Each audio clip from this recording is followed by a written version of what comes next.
தமது எஞ்சிய கால சிறைத் தண்டனையை முன்னாள் பிரதமர் நஜீப் ரசாக் வீட்டுக் காவலில் இருந்து கழிக்க வகை செய்யும் அரச உத்தரவு தொடர்பான கடிதம் சட்டத்துறை தலைவருக்கு அனுப்பப்பட்டுள்ளது என்றும், மாறாக தம்மிடம் அல்ல என்றும் பிரதமர் டதஸ்ரீ அன்வார் இப்ராஹிம் தெரிவித்துள்ளார்.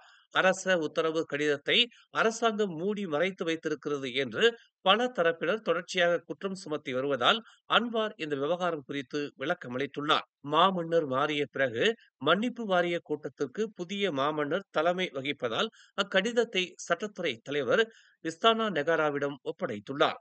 உண்மை நிலை இதுதான், நாங்கள் அதை மூடி மறைத்து வைத்திருக்கவில்லை என்று பினாங்கு புக்கிட் மெத்தாஜாமில் நேற்று சனிக்கிழமை நடைபெற்ற முஹிபா மடானி நிகழ்ச்சியில் உரையாற்றும் போது அன்வார் இவ்வாறு தெரிவித்தார்.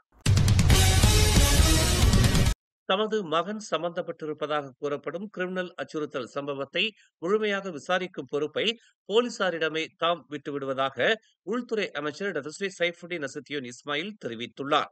தமது மகனும் சட்டத்திற்கு உட்பட்டவர்தான் என்பதால் அவர் மீதான குற்றச்சாட்டு குறித்த விசாரணையை போலீசார் தொடரலாம் என்றும் அவர் கூறியுள்ளார்.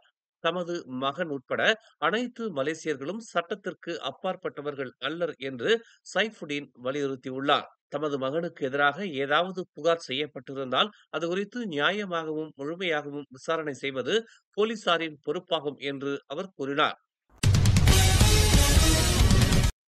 இவ்வாண்டிற்காக நாடு முழுவதிலும் உள்ள 63 சீன தனியார் பள்ளிகளுக்கு ஒதுக்கப்பட்டிருந்த 2 கோடி வெள்ளி நிதியை மத்திய அரசாங்கம் அங்கீகரித்திருப்பதாக பிரதமர் டதஸ்ரீ அன்வார் இப்ராஹிம் அறிவித்துள்ளார். இந்த மொத்த நிதி ஒதுக்கீட்டில் 1,98,40,000 வெள்ளி நாடு முழுமையிலும் உள்ள 62 சீன தனியார் பள்ளிகளுக்கு வழங்கப்படும் என்றும், புக்கிட் மெத்தாஜாமில் உள்ள ஜிட் ஜின் தனியார் உயர்நிலைப் பள்ளிக்கு 10 லட்சம் வெள்ளி வழங்கப்படும் என்றும் அன்வார் தெரிவித்தார். மலேசியாவில் சீன தனியார் பள்ளிகளின் பங்களிப்புக்கான அரசாங்கத்தின் பாராட்டை இது பிரதிபலிப்பதாகவும் அவர் கூறினார். கடந்த ஆண்டில் மட்டும் மொத்தம் 2824 தொலைபேசி மோசடி சம்பவங்கள் நிகழ்ந்துள்ளன.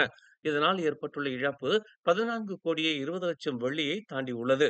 இத்தகைய மோசடிக்கு 1703 பெண்களும் 1121 ஆண்களும் பலியாகி இருப்பதாக புக்கிட்டமான் வர்த்தக குற்ற செயல் விசாரணை பிரிவின் இயக்குனர் டதஸ்ரீ ரம்லி முகமது யூசுப் தெரிவித்துள்ளார்.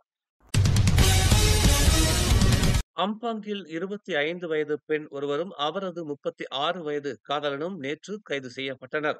அவரது 7 வயது மகன் துஷ்பிரயோகம் செய்யப்பட்டு இறந்ததாக சந்தேகத்தின் அடிப்படையில் அவர்கள் கைது செய்யப்பட்டனர். தனது மகன் வீட்டில் தூங்கிக் கொண்டிருந்த போது மூச்சு திணறிவிட்டதாக கூறி சிறுவனின் தாயார் காவல்துறைக்கு தொலைபேசியில் தொடர்பு கொண்டதாக அம்பாங் ஜெயா காவல்துறை தலைவர் அசாம் இஸ்மாயில் தெரிவித்தார். இருப்பினும் குழந்தையின் முகம், கழுத்து, கைகள் மற்றும் கால்களில் சிராய்ப்பு அடையாளங்களை கண்டறிந்த பின்னர் சிறுவன் தனது தாயார் மற்றும் அவரது காதலனால் துஷ்பிரயோகத்திற்கு ஆளானதாக போலீசார் சந்தேகித்தனர். பிரேத பரிசோதனையில் தலையில் ஏற்பட்ட உள் இரத்தப்போக்குதான் மரணத்திற்கான காரணம் என கண்டுபிடிக்கப்பட்டதாக அசாம் கூறினார். அந்த நபர் மெத்தாம்பெத்தமைன் உட்கொண்டிருப்பது தெரிய வந்ததாகவும் அவர் மீது குற்றவியல் பதிவு இருப்பதாகவும் அசாம் கூறினார். இருவரும் ஜனவரி 17ஆம் தேதி வரை காவலில் வைக்கப்பட்டுள்ளனர். நேற்று இரவு 7:15 மணி அளவில் பகாங் பெக்கானில் உள்ள நென்னாசி அருகே 2 வாகனங்கள் நேருக்கு நேர் மோதியதில் ஒரே குடும்பத்தைச் சேர்ந்த 5 பலியாகினர். மற்றொரு வாகனத்தில் இருந்த மேலும் 2 சிகிச்சைக்காக மருத்துவமனைக்கு அனுப்பப்பட்டுள்ளனர். புரோட்டான் வீராவில் இருந்த குடும்பத்தினர் நென்னாசி நோக்கி சென்று கொண்டிருந்ததாகவும், நிசான் வாகனம் எதிர் திசையில் ரொம்பினை நோக்கி சென்று கொண்டிருந்ததாகவும் பகாங் தீயணைப்பு மற்றும் மீட்புத்துறை தெரிவித்ததாக பெர்னாமா தெரிவித்துள்ளது. பலியானவர்கள் ஒரு தம்பதியினர் மற்றும் அவர்களது 3 குழந்தைகள் என்றும் 5 பேரும் சம்பவ இடத்திலேயே இறந்து விட்டதாகவும் தீயணைப்பு மற்றும் மீட்புத்துறை தெரிவித்துள்ளது. மேலும் செய்திகளை தெரிந்து கொள்ள தமிழ் மலர் நாளிதழை பாருங்கள். உடனுக்குடன் செய்திகளை தெரிந்து கொள்ள தமிழ் மலர் இணையதளம், தமிழ் மலர் செயலி மற்றும் மலர் டிவி யூடியூப் சேனலை வலம் வாருங்கள். எங்களோடு இணைந்திருக்க மலர் டிவியை பதிவு செய்து கொள்ளுங்கள். உறவுகள் மகிழ்ந்திட விருப்பம் மற்றும் பகிர்வு சேவையை சொடுக்கிடுங்கள்.